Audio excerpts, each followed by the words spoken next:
His wolf had been silent for 20 years. Then she touched it, and the Alpha King felt everything the wolf had not spoken to me in 20 years. Not in anger, not in sleep, not in the gray hours before dawn when I stood at the window of Vorthane's great keep and watched the pine forests disappear into snow. He was there. I could feel the weight of him, a presence behind my ribs like a banked fire. But he had gone somewhere deep and still the night Myra died, and he had not come back. My healers told me grief did this sometimes, that the wolf withdrew when the loss was great enough, sealed himself away the way a man might close off a wing of a house he could not bear to enter. They said it would pass. It did not pass. 20 years. I governed Vorthane. I held the northern border. I adjudicated disputes and signed treaties and sat in council chambers while Lord Urandas and the others debated grain stores and mating alliances and the appropriate age at which a widowed Alpha King ought to stop mourning and return to the business of succession. I did all of this. I did it well. I simply did not feel very much of it. That is not self-pity. It is accurate accounting. A man can function without feeling. A king can function exceptionally well, in fact, because nothing distracts him. No longing pulls his attention from strategy. No warmth softens his judgments. He is clean and efficient as a blade kept properly oiled, and the kingdom he governs tends to run in a similar fashion. I had made my peace with this. Or rather, I had stopped calling it by any name at all. The night everything changed, I was in the kennels. I went there sometimes late, when the keep was quiet and Urandas had finished his last report and the hall had emptied. The pack kennels were cut into the north wall of Vorthane's inner ward, long, stone-vaulted rooms that smelled of pine straw and warm wolf, and the tallow lamps the kennel master kept burning through the night. My wolf might be silent, but he was not absent, and being among the pack, among the weight and breath of 40 wolves who knew me as Alpha without needing me to speak or command or feel, was the closest thing I had to rest. I sat on the low stone bench along the eastern wall, my back against the cold granite. One of the older wolves, a gray-muzzled female named Wren, with her head across my knee. The others slept in their straw. At the far end of the kennel, behind the wooden partition, one of the younger pack wolves was recovering from a bad wound taken in a border skirmish 4 days prior. A lance had gone into his left shoulder, deep and badly aimed. My kennel master, Orvin, had done what he could, but the wound had soured, and by that morning the wolf had been running a fever that had Orvin worried enough to send to the village. I had not sent for anyone. Orvin had, on his own authority, because he was a good man who loved the pack, and I had not countermanded him because I was, on balance, not a cruel king. I heard the outer kennel door open. I did not move. Wren's ear flicked. The other wolves stirred faintly, heads lifting, but did not rise. They smelled no threat, only a stranger. Orvin's voice, low and leading. This way, then, through here. And then a woman's voice, unhurried, practical, which shoulder, left or right.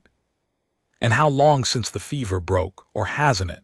She came through the partition door with a lantern in one hand and a worn leather case in the other, and she did not look at me.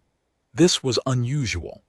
Most people who entered a space I occupied looked at me immediately, even before they knew who I was, something in the bearing, perhaps, or the stillness of the older wolves near me. She looked at Orvin, who was pointing toward the partition, and then she looked at the wounded wolf, who had lifted his great head from the straw and was watching her with the hot, miserable eyes of a creature in pain. "All right," she said quietly to the wolf. Not to Orvin, to the wolf. "I'm going to look at it. You can bite me if you need to, but I'd rather you didn't." The wolf did not bite her. He lay still, which surprised me, because he had bitten Orvin twice already that week. She set the lantern on the hook above the stall and opened her case and began, with the same calm she'd used to introduce herself to the wolf, to work. She had dark hair pinned back without ceremony. She wore a healer's apron over a plain wool dress, and her hands, when they moved over the wound, were steady and unhurried. She pressed the edges of the wound with 2 fingers, not flinching when the wolf whimpered, and she spoke to him in a low, continuous murmur. Not words exactly, just sound, the way one might hum to oneself while doing something that required concentration. I watched, And then, across 20 years of silence, something moved. It was not my wolf rising or surging or howling. Nothing so dramatic.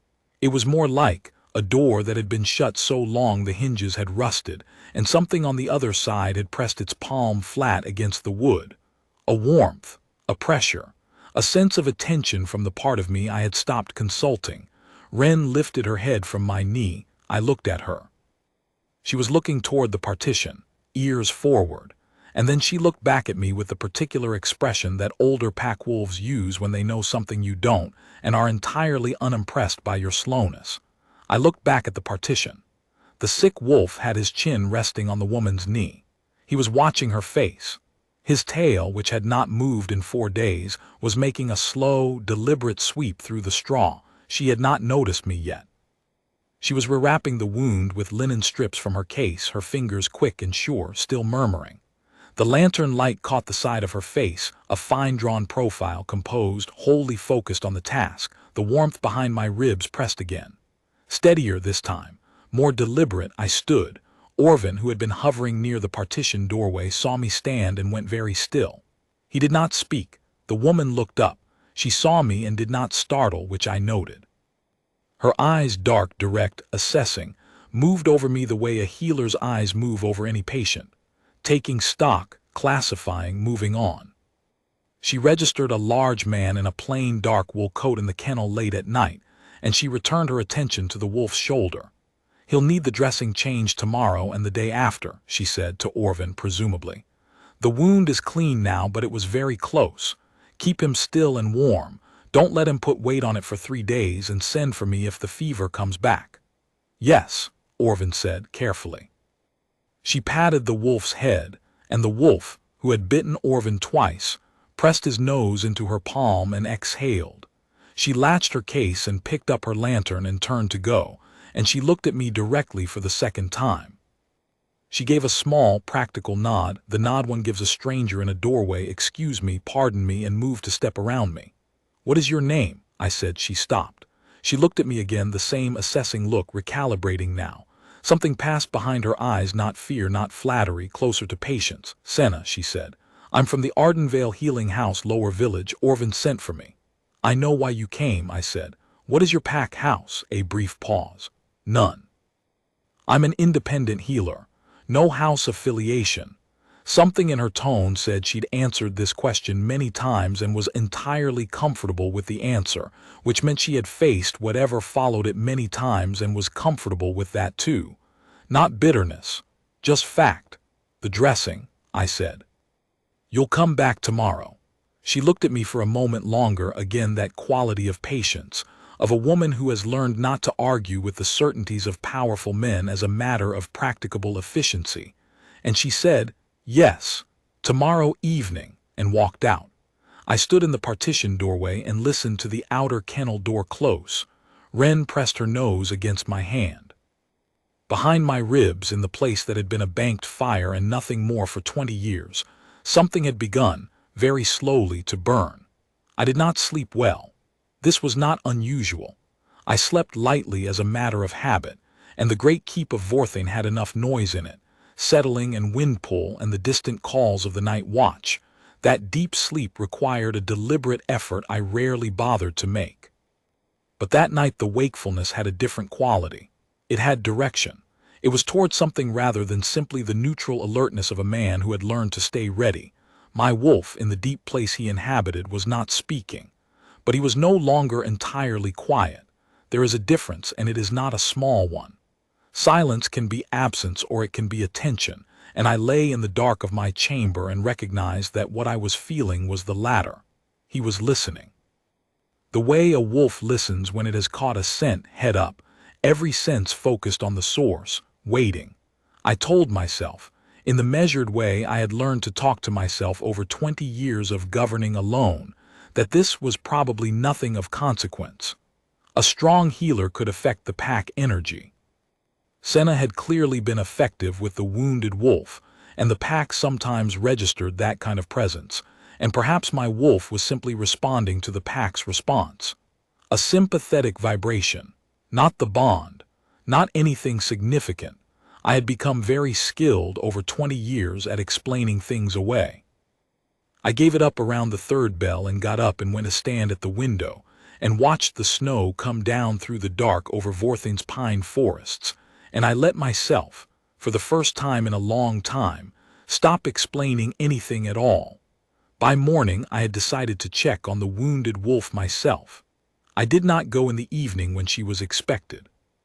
I went in the afternoon, as a man checks on a pack wolf for whose injury he feels some administrative responsibility, and I stood in the partition stall and looked at the young wolf, who was clearly improved. The fever was down, the shoulder easier, and he had eaten, Orvin said, for the first time in 3 days. She was here at first light, Orvin told me. Didn't say she'd come that early, just came. I looked at the wolf's shoulder. Orvin had redressed it, following what I assumed were her instructions, and the linen was clean and firmly applied. Where else does she practice? I asked. All over the lower village and the settlements east of the river, Orvin said, with the mild care of a man who was not certain what kind of interest this was but was wise enough not to ask. She goes where she's sent for. Sometimes she stays 2-3 days at a settlement if someone's very ill. Doesn't have a fixed place, really, uses the healing house in Ardenvale as her base, but she's seldom in it. Is she well regarded? Very, Orvin said simply. She saved Talver's youngest last winter. Lung fever, everyone thought the boy was gone. She stayed 4 days. I stayed in the kennel a while longer with no particular purpose, and then I left. The following morning, Urandas brought the latest petition from the eastern settlements in a leather folder, and we sat at the long table in the council room while he walked me through the itemized grievances about the road tax on the eastern pass and the response he proposed. I listened. I responded. I corrected 2 figures and approved the amended response with modifications. When the folder was closed and the clerks had been dismissed, Urandas leaned back in his chair in the way that meant he had something he'd been waiting to say. "My lord," he said, "there is a matter I ought to raise." "Raise it," I said. "It has come to my attention," he said, in the careful syntax he used for delicate subjects, "that you visited the pack kennels again last night, and the night before, and that you spoke at some length with a village healer who was there treating one of the pack wolves." "I did," I said. Urandas touched the closed folder. "The healer is from the lower village.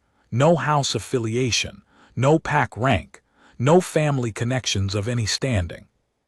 I only mention this because, and I mean no disrespect to the woman who by all accounts does fine work, a village healer is not the kind of person for whom the Alpha King ordinarily makes special inquiries." "I inquired about a wounded wolf," I said. "Yes," said Urandas. "Of course." He paused. "My lord, it has been 20 years. There are several houses, Caldenmere, Horvain, the Reth family to the south, whose daughters are of appropriate standing, well regarded." "Thank you, Urandas," I said. Urandas knew when he had been dismissed as clearly as he would have known a blade at his throat, and he was a wise enough man to nod and pick up his folder and leave. I sat at the long table after he was gone and looked at the map of Vorthane on the wall, the pine forests, the river valleys, the eastern settlements marked with small black circles, and I was aware, in the place behind my ribs where my wolf was no longer quite silent, of something that felt remarkably like impatience. There was an outbreak of river fever in the eastern settlement of Helrun, 4 days' ride out. And by mid-morning 2 of the settlement elders' messages had reached Vorthane asking for healers to be sent. I authorized 3 from the keep's own physician staff, and when the physician's second came to me with the list, I said, as though it were an afterthought, "Check whether the independent healer, Senna of Ardenvale, is available. If she is, I want her on the list." The second looked at his list. "She's not in the guild register, my lord." "Aware," I said. "I want her on the list." She was not in the settlement when the healers rode out, as it happened. She had already been in Helrun for 2 days, sent for privately by a family there who knew her work. When my physician's team arrived, they found half the hardest cases already stabilized, and a small, capable woman with dark hair pinned back running a fever ward out of the settlement hall with no ceremony and no fanfare, teaching the settlement women what to watch for and what to do between healer visits. My physician. A careful man named Torvin, who had been with me for 15 years, described this to me on his return with the particular respect that one thorough professional gives another. She had set up a rotation system for the nursing, he said. 4-hour watches, clear instruction sheets. She'd actually written them out, my lord. For the ones who can't read well, she'd drawn the symbols. Very organized. Was she well? I asked. Torvin paused just slightly. She seemed tired. She'd been there 2 days before we arrived. I looked at the map again. Hellrun, east-northeast, 4 days. She would be riding back now, or perhaps staying another day, and she had been there before my people arrived and working steadily, and she was tired. The warmth behind my ribs, which had been intermittent and uncertain, settled into something steadier. Something that knew where it was pointing. My wolf, in the deep still place, turned his head. She came back through Vorthane 3 days later. I knew this because I had, in a move that was beneath me, and that I was entirely at peace with, asked Orvin to let me know if she returned to check on the wounded wolf. The wolf was almost entirely recovered and did not strictly need further visits, but Senna, apparently, believed in thoroughness, and she came back in the early evening to check the shoulder and satisfied herself that it was healed clean. I was in the kennel when she arrived. This time she saw me immediately. She came through the partition door, and there I was, standing near the stall with my arms folded, and she stopped. And there was a brief, expressive pause while she calculated, I thought, whether this was coincidence or not, and arrived at the correct answer. My lord, she said, so she knew who I was.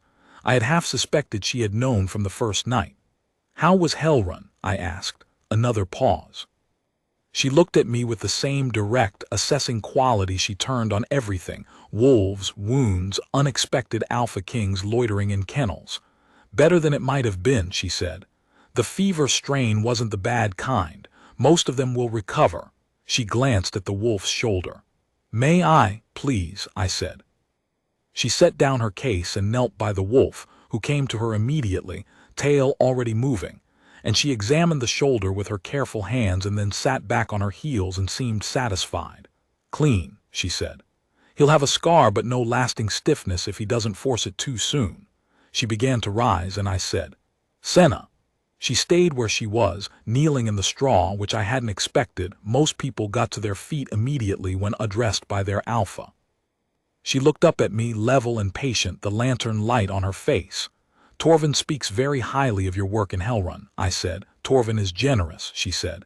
His people did most of it. He says you were there 2 days before they arrived. The family sent for me early.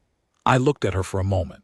She held my gaze without effort, which was also unusual, not challenging, not performatively steady, simply unbothered. A woman who had looked at enough pain and blood and difficult things to find a large and supposedly intimidating king merely another feature of the landscape. You have no house, I said.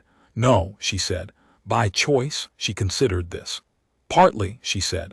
Houses have preferences about which settlements are worth the travel, which families can pay, which patients are a good use of your time. I don't have those preferences. I looked at her for a moment longer. Then I said, have supper with me. The silence that followed this was not the silence of shock exactly, but something adjacent. Senna looked at me the way she'd looked at the wounded wolf's shoulder, assessing, thorough, not unkind, and then she said, My lord, I don't think that's a good idea. Why not? Because, she said, with the patient air of someone explaining something self-evident, the Alpha King inviting village healers to supper is not a thing that leads anywhere sensible, and sensible is what I try to be. I am asking you to eat a meal with me, I said. I am not asking you to do anything else. She looked at me. I looked at her. The wolf had put his head on her knee again with the boneless confidence of a creature that felt entirely at home. 1 meal, she said, finally. 1 meal, I agreed. It was not 1 meal. We ate in the small hall off the great hall, not the formal space, not the council table, but the room with the 2 fires and the low ceiling that Myra had liked because it was warmer. I had not eaten there in 20 years. I had not consciously chosen it. I had simply told the steward the small hall and walked there, and it was only when I sat down, and the steward lit the fire and I recognized the particular smell of the room, pine resin and old wood smoke and the slight damp of northern stone, that I understood where I was and why I had chosen it. Senna came in and sat across from me with the pragmatic attention of a woman attending to a necessary thing, and she looked around the room with the quick, cataloging look she gave everything, and she said, "This is a good room." "Yes," I said. We talked. Or rather, I asked and she answered, and then she asked and I answered, and the meal went on longer than one meal requires, and neither of us remarked on this. She had come to healing through her mother, who had learned it from her mother before her, a line of women who moved through villages and settlements with their cases and their knowledge and no house affiliation because the knowledge had always been passed down privately, outside the guild structures. She had been doing it for 16 years. She had worked in Vorthane's eastern settlements for the past 8. "I didn't know you worked in my territory for 8 years, I said. "Why would you?" she said, not unkindly. Just precisely. I had no answer for this that reflected well on me, so I said nothing. She asked about Vorthane, the road conditions in the eastern passes, whether the border patrols had standing orders to assist healers traveling alone, what the protocol was when a settlement needed a healer, and the guild-registered ones couldn't come. She asked with the specific focus of someone who had encountered problems in each of these areas and wanted to know whether the problems were structural or personal. I answered honestly, which revealed 2 structural problems I had not been aware of, and I made a mental note. She did not ask about my wolf. She did not ask about Myra. She did not, in the particular way of people who knew who I was and wanted something from the knowing, shape the conversation toward her own interests. She asked about roads, when the fire had burned low and the steward had come to refresh it twice and the plates had been cleared. She looked at me across the table and said, "I should go. I'm back to Ardenvale tomorrow. When will you next be in the keep?" She looked at me with the level patience she had turned on me in the kennels. "My lord," she said. "Kaelric," I said. A pause. "My lord Kaelric." "Kaelric," I said. Just that. She held the look for another moment, and I watched her turn something over in her mind, the same thoroughness she gave wounds, the same refusal to reach a conclusion before the evidence was in, and then she said quietly, "Senna doesn't come to the keep very often. There's not usually much need." "There will be," I said. "If you're willing to come." She looked at me. Something passed through her expression, not hope exactly and not its absence, something more honest than either. A woman who had learned to take the world as it was and was recalibrating what it seemed to be offering. Think about it," she said. She left. My wolf in the deep still place was not turning his head anymore. He was standing. She came back twice over the next 3 weeks, once summoned by Torvin for a consultation on a complicated fever case in the keep's own infirmary, which was legitimate and required her skill. Once at my invitation, which she accepted without making a ceremony of it in either direction. No false reluctance and no eagerness, simply "Yes, I'll come on the 8th. We ate again in the small hall. We talked longer. She had opinions about the guild system's failure to credential independent healers, which were detailed and correct. I had opinions about the Eastern Road conditions, which were less detailed and also correct, and she gave me information that sharpened them. She did not touch me. I did not touch her. We talked, and in the place behind my ribs through all of it, my wolf stood at whatever door he had sealed himself behind 20 years ago and pressed against it, steady and certain, making no sound at all. I was not afraid, which surprised me. I had thought in the abstract, on the occasions when I'd thought about it at all, that if something like this ever happened again, I would be afraid. 20 years is long enough to become accustomed to the shape of one's life. But what I felt was not fear. It was something much closer to the way a man feels when he has been working in a cold room for so long his hands are numb, and then someone brings fire, and the feeling that comes back into the hands is not comfortable. It aches, it blazes. It is almost more sensation than is pleasant, but he does not want the fire taken away. I did not want the fire taken away. The trouble with Urandas came to a head in the 4th week. He had been quiet since I dismissed him in the council room, which was a bad sign. Uranda's quiet was Uranda's preparing. And on the morning of the 22nd day, he appeared with 2 of the other senior counselors, Lord Having and Lord Cress, and a petition that had been formally drawn up on good paper with 3 seals on it, which meant he had thought I'd resist it and wanted it on the record. The petition requested, in formal language, that I confirm my intention to resume the question of a mating alliance, in recognition of the Alpha Kingdom of Vorthane's need for a Luna and a successor, and listed, with their house connections and available assets, the names of 4 women the council considered suitable. The list did not include Senna. I read it once carefully, and then I folded it and set it on the table. "He worked hard on this," I said. "My lord," said Urandas, with the dignity of a man who had. "I speak for all 3 of us when I say that our concern is genuine and our loyalty is not in question. But a king's private inclinations and the needs of his kingdom are sometimes in tension, and it is the council's function." "I know the council's function," I said. "I also know mine." "The woman has no rank," said Having, who was blunter than Urandas and had always compensated for it by being right more often. "She has no house affiliation. She has no standing in the pack hierarchy. A Luna of Vorthane drawn from outside the structure would be effective," I said, "if she were willing." The room went quiet. "My lord," said Urandas carefully, "are you telling us that you are seriously considering—" "I am telling you," I said, "that this is not a matter for a petition."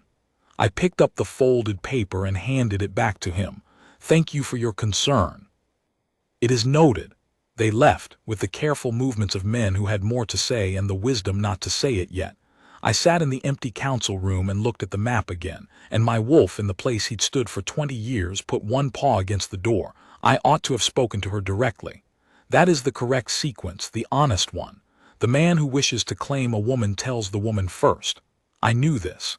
I intended to do this. What I had not accounted for was Urandas. The petition may have gone back into his folder, but what it represented, the council's formal concern, 3 sealed signatures, the list of suitable names, had clearly gone further than our council room. It reached Senna through the indirect channels by which things always reach the people they concern most. A comment from a guild healer she knew, who had been told by the wife of a minor lord who had been at a dinner where Having had spoken. She arrived at the keep on a morning I hadn't summoned her, which was the first sign that something had changed. Orvin brought me the word in the middle of my morning correspondence. "The healer Senna is in the courtyard, my lord. She says she needs a word with you if you can spare one, and that it isn't urgent and she can come back." I went to the courtyard. She was standing by the horse post with her case, which she'd brought out of habit or perhaps to give herself something to hold. She was wearing a dark blue wool coat against the morning cold, and her expression when she saw me was composed and careful in a way that was different from her usual composure. This was a thing she'd prepared. "Senna," I said. "I'll be direct," she said, "because I think that's more respectful to both of us." "Please," I said. "He heard," she said, "that the council has formally petitioned you on the question of a Luna. And that your interest in, that is to say, I've heard that my name has come up in some context, however informally." She paused. "I want to tell you something, and I want to tell you before anything more is said, because I think if I don't say it now I might not find it easy to say later." I waited. "Not asking you to stop whatever you've been doing," she said. "The meals, the conversation, I value that. I'm not accustomed to it, but I value it." She looked at me directly, and under the preparedness there was something careful and real. "But I know what the council is. I know what the pack hierarchy is. I know what standing is required of a Luna of Vorthane. And I can't be someone who lets herself become the solution to something she knows she isn't suited for, and then watches it fail slowly. I've seen that with other people in other situations, and it's very painful for everyone." She stopped. She was not going to say anything else. She'd said what she came to say, and she was waiting to see if I had anything to add to it, and if I didn't she was going to pick up her case and be practical about it and go. I looked at her, the dark blue coat, the level eyes, the slight set of her jaw that said she'd said the hardest part and the rest she'd manage, and I thought, 20 years. 20 years of making myself not want anything that was not the kingdom's business. 20 years of being a very good king in a life I had stopped calling my own. "Senna," I said. "Yes," she said. "My wolf," I said, "has not spoken to me since my first Luna died. Not in 20 years. He sealed himself somewhere I couldn't reach him, and no one and nothing reached him either. Not in all of that time. She looked at me. She was listening. He speaks now, I said. He has spoken every day since the night you came into my kennels and the wounded wolf laid his chin on your knee. I paused. That is not a small thing. That is the opposite of a small thing. I do not know yet what to do with it, but I know what it means, and I know it is not nothing, and I am telling you this before anything else because you deserve the honest accounting. She was very still. The courtyard was cold, and the pine trees beyond the inner wall were dark against a gray sky, and Senna stood by the horse post and looked at me with the expression of a woman who had come prepared for one kind of conversation and found herself in a different one. 20 years, she said. 20 years, I said. She looked down at her case for a moment. When she looked up again, something in her face had shifted, still careful, still honest, but different. The preparedness had given way to something more unguarded. I don't know anything about being a Luna, she said. I know, I said. You know a great deal about other things that matter more. The council, I said, advises me. I decide. I paused. I haven't decided yet because I haven't asked you yet, and I won't ask you yet because it's too soon and that would be poor judgment. But I wanted you to know what I was looking at when I looked at you, so that you could decide what you were doing too with whatever this is. She looked at me for a long moment. All right, she said quietly. All right, I said. She did not leave. We stood in the cold courtyard for a moment, and then I said, Have you eaten? And she said, Not yet, with the air of someone who had ridden from Ardenvale on an important errand and entirely forgotten about breakfast. And I said, Come inside, and she came.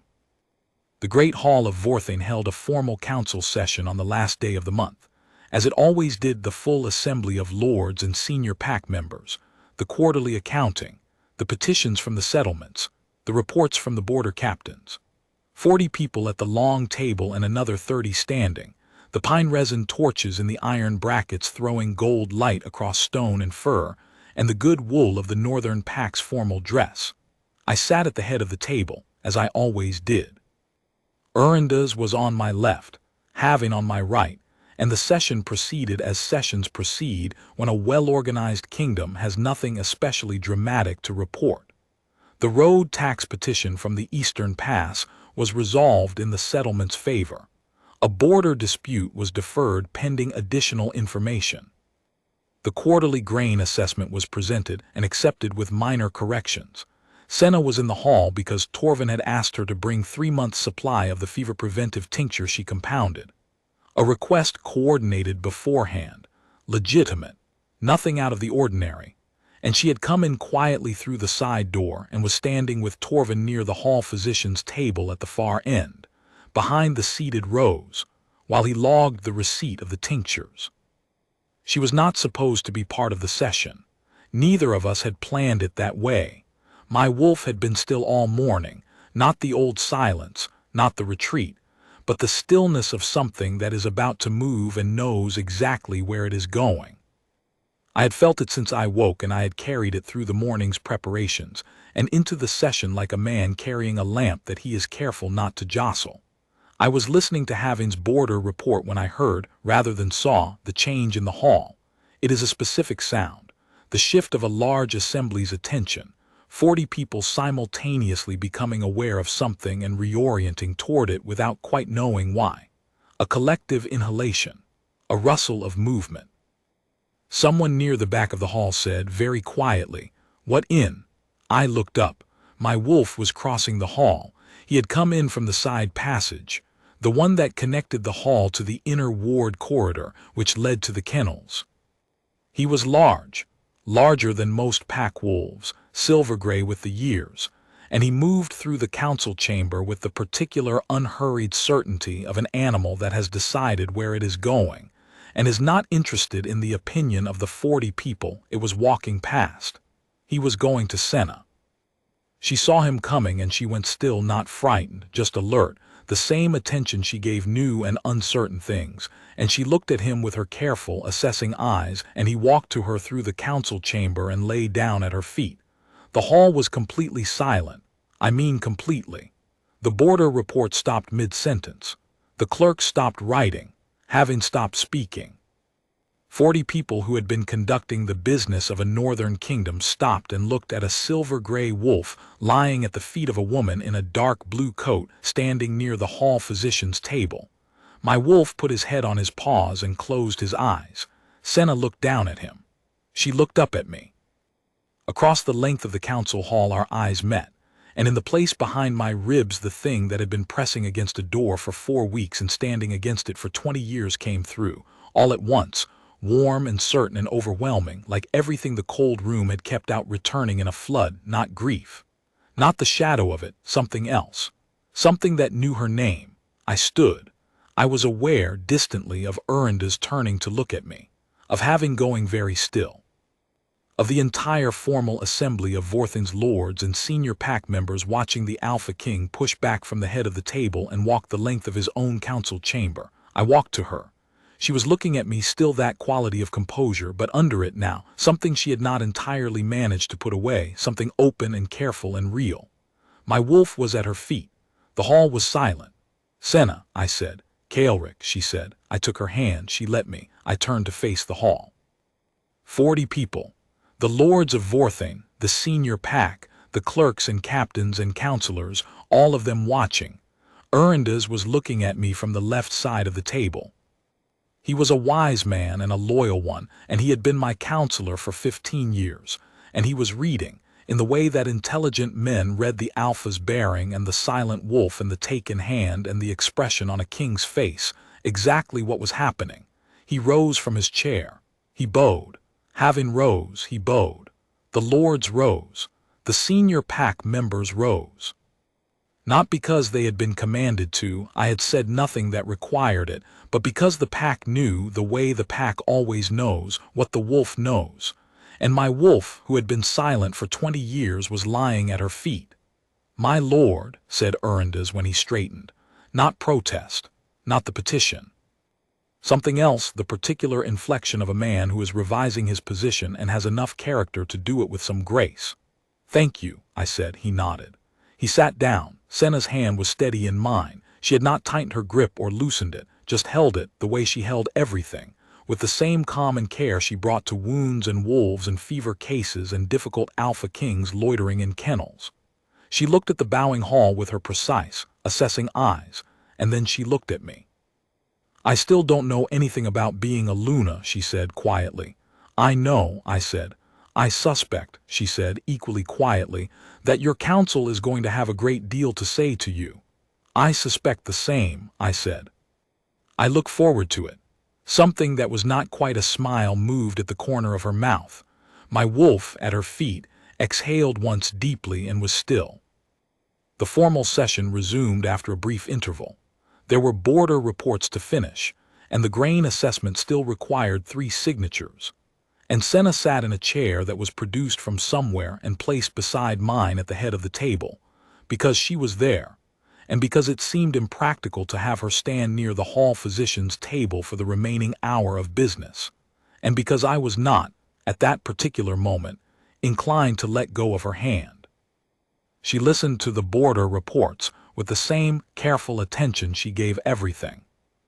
At one point she asked, having, very quietly, whether the settlement of Hellrun was included in the Eastern Border Patrol radius, because they had seemed underserved for medical supplies when she'd been there.